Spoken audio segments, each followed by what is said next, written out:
राहावं, सजग राहावं म्हणून आपण हा आजचा मॉकड्रिल घेतलेला आहे। आपल्याला माहिती आहे की काल रात्री आपला पाकिस्तानच्या 9 ठिकाणी स्ट्राईक करून आपल्या इंडियन आर्मीने काम पूर्ण तमाम केलेलं आहे। त्याचा रिप्रिकॉशन्स किंवा त्याचा बदला म्हणून कदाचित आपल्याकडे पाकिस्तानकडून पण अटॅक होऊ शकतो।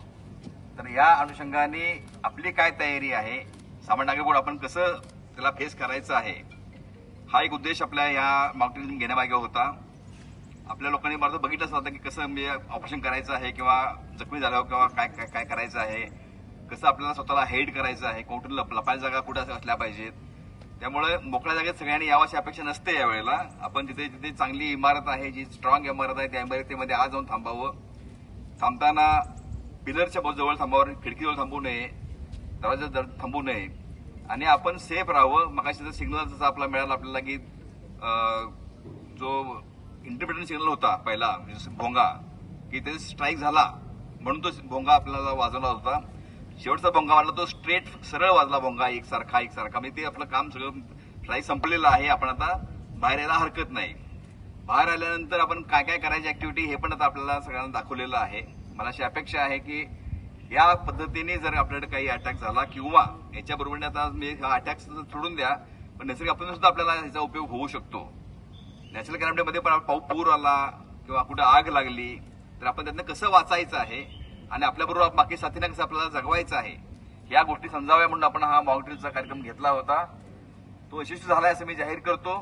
आणि रात्री 8 वाजता आपल्याला ब्लॅकआउट करणार आहोत आपण देवगड, वेंगुर्ला आणि मालवण या शहरामध्ये। ब्लॅकआउटचा उद्देश असा आहे की त्या रात्रीच्या दिवशी आपण शत्रूला आपली मुवमेंट कुठे आहे कळू नये, सगळ्या लाईट्स बंद असाव्या किंवा या ठिकाणी वस्ती आहे किंवा या ठिकाणी गर्दी जमलेली आहे किंवा या ठिकाणी व्हेकल मुवमेंट आहे ते त्यांना कळू नये म्हणून आपण सगळ्यांनी ब्लॅकआउट करायचा आहे। आणि ब्लॅकआउटचा अर्थ तो पूर्ण अंधार करायचा अशी अपेक्षा आहे। पण काही वेळेला आपल्याला समजा अत्यंत काय गरजेचं काम करायचं असेल तर डीम लाईटमध्ये आपल्याला काम करता आलं पाहिजे। बॅटरी आपल्याला वापरायची नाही, बॅटरी वापरता खाली त्याचा तोंड पाहिजे, वरती लाईट वरती जाणार अशी व्यवस्था करावी जेणेकरून शत्रूला आपला मुवमेंट किंवा आपण आपली जागा त्यांना कळलं नाही पाहिजे। व्हेकल्सनी आपल्या लाईट्स बंद केल्या पाहिजेत, गाड्या त्या ठिकाणी थांबल्या पाहिजे एका ठिकाणी किंवा त्या हळूहळू त्या मूव्ह केल्या, पण लाईट विदाऊट लाईट मूव्ह त्यांनी केल्या पाहिजेत काय मुवमेंट त्याच्या। त्यामुळे या सगळ्या गोष्टींची माहिती आपल्याला व्हावी।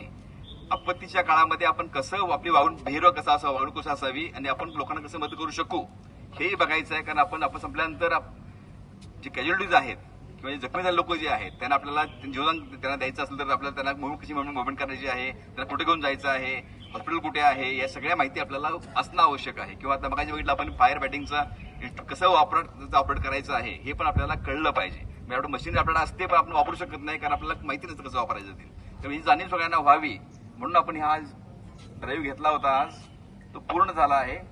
धन्यवाद।